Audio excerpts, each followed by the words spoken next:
যখন আপনি কবরে যাইবেন ভাই, যখন আমিও কবরে যাব ভাই, কবরে গেলে পরে প্রথম প্রশ্ন মার রাব্বুকা, ও আমার বান্দা আব্দুল্লাহ বলো তোমার রব কে। ওই সময়ে আপনার দুনিয়াদারি কাজে আসবে না। তবে এর মানে এটা দুনিয়া বাদ দিয়ে কেবল পরকাল করবেন ইসলাম এটা বলে না। ইসলাম বলে দুনিয়া করো করো অসুবিধা নাই, ব্যবসা করো করো অসুবিধা নাই, চাকরি করো করো অসুবিধা নাই, নেতা হও নেতাগিরি করো করো অসুবিধা নাই, চেয়ারম্যান হও মানুষের সেবা দেও অসুবিধা নাই, মেম্বার হও মানুষের সেবা করো অসুবিধা নাই, সমাজপতি হও বিচার করো অসুবিধা নাই, ইমাম সাহেব হও মানুষের জন্য দোয়া করো নামাজ পড়াও অসুবিধা নাই।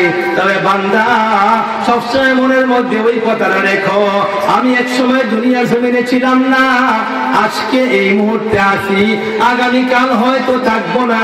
কাজেই যার কাছে যাওয়া লাগবে তাকেই আমার জীবনের জন্য আপন বানাবো, যার কাছে যাওয়া লাগবে তাকেই আমি ভয় করব, কারণ আমার জান্নাত দেওয়ার মালিক আল্লাহ, আমাকে জাহান্নামে দেওয়ার মালিক আল্লাহ। আল্লাহকে যদি ভয় করি আমার জীবনের সব ক্ষেত্রে দুনিয়াতেও আমার শান্তি কায়েম হয়ে যাবে, পরকালেও আল্লাহর জান্নাত আমি বান্দার জন্য ওয়াজিব হয়ে যাবে। কথা বলেন ঠিক না বেঠে? আল্লাহ কোরআনে বলছেন বান্দা দুইটা জিনিস তুমি আমি আল্লাহর জন্য অক্ষ করে দাও। যদি বলেন কয়টা জিনিস? আর যদি বলেন কয়টা? আল্লাহ বলেন বান্দা দুইটা জিনিস তুমি আমি আল্লাহর জন্য অক্ষ করে দাও, আমি আল্লাহ জান্নাত তোমার জন্য অক্ষ করে দিব। যদি বলেন সুবহানাল্লাহ। দুইটা জিনিস আল্লাহর পথে খরচ করবা, এই ব্যাপারে আল্লাহর সাথে ওয়াদাবদ্ধ হও। আল্লাহ বলেন বান্দা আমি তোমাকে তোমার মূল বাড়ি, তোমার প্রত্যেক সূত্রে পাওনা বাড়ি, জান্নাতের মালিক আমি আল্লাহ তোমাকে বানিয়ে দেব। সুবহানাল্লাহ। আর যদি বলেন না সুবহানাল্লাহ। আমাদের মূল বাড়ি কোথায় ভাই? আপনার মূল বাড়ি বৌরাশিতে নয়, আপনার মূল বাড়ি কান্দিপাড়া এলাকায় নয়, আপনার আমার মূল বাড়ি হচ্ছে জান্নাত। কারণ আদম আলাইহিস সালাতু ওয়াস সালাম আপনারও বাবা আমারও বাবা, আমাদের বাবা এবং মা ছিলেন জান্নাতে, জান্নাত থেকে তারা দুনিয়ার জমিনে আসছেন। কাজেই মুসলমানদের আপনার আমার মূল বাড়ি হচ্ছে জান্নাতে। জান্নাতের মূল বাড়ি পাইতে হলে আল্লাহ বলেন বান্দা দুইটা কাজ কেবল করবা, দুইটা বিষয়ে আমি আল্লাহর সঙ্গে ওয়াদাবদ্ধ হও, এই দুইটা বিষয়ে তুমি আমি আল্লাহর পথে চলবা, আর আমি আল্লাহ তোমাকে তোমার পাওনা বাড়ি জান্নাতের মালিক বানিয়ে দেব। আমার বন্ধুগণ জয় বলেন সুবহানাল্লাহ। এই দুইটা জিনিস কি? আল্লাহ পাক রব্বুল আলামিন কোরআনুল কারীমের এক আয়াতে বলছেন ইন্নাল্লাহা আশতারা মিনাল মুমিনিন ইন্নাল্লাহা আশতারা মিনাল মুমিনিনা আনফুসাহুম ওয়া আমওয়ালাহুম বিআন্না লাহুমুল জান্নাহ। আল্লাহ বলেন বান্দা ইন্নাল্লাহা আশতারা মিনাল মুমিনিন, মুমিনরা আমি আল্লাহ থেকে কিনে নিয়ে গেছে, মুমিনদের কাছে আমি আল্লাহ বিক্রি করে দিয়েছি। ইশতারা মিনাল মুমিনিনা আমওয়ালাহুম ওয়া আনফুসাহুম, মুমিনের জান আর মালের বিনিময়ে বিআন্না লাহুমুল জান্নাহ, আমি আল্লাহ মুমিনের কাছে জান্নাত বিক্রি করে দিয়েছি। যদি বলেন সুবহানাল্লাহ।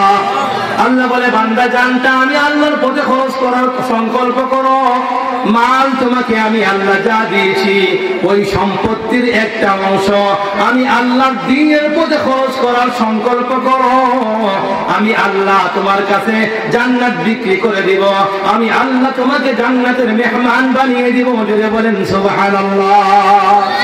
এজন্য আল্লাহ পাক বলছেন ইয়া আইয়ুহাল্লাযীনা আমানুত্তাকুল্লাহ, ও ঈমানদারেরা ইত্তাকুল্লাহ, তোমরা আমি রব্বুল আলামিনকে ভয় করো, হাক্কা তুকাতিহি, যথার্থ ভয় করো।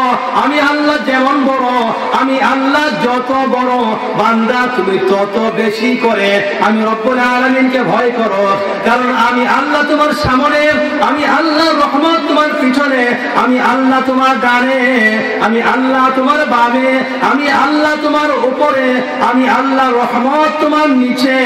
বান্দা তুমি আমি আল্লাহকে ভয় না করে তুমি আমি আল্লাহকে যদি কোন দিকে যাবে রে বান্দা, যেদিকেই যাবে সেদিকেই যদি বলুন তো রাজত্ব কার? আর যদি বলুন রাজত্ব কার? আল্লাহ সূরা রহমানের আরেক আয়াতে বলছেন فانفذوا لا تنفذون إلا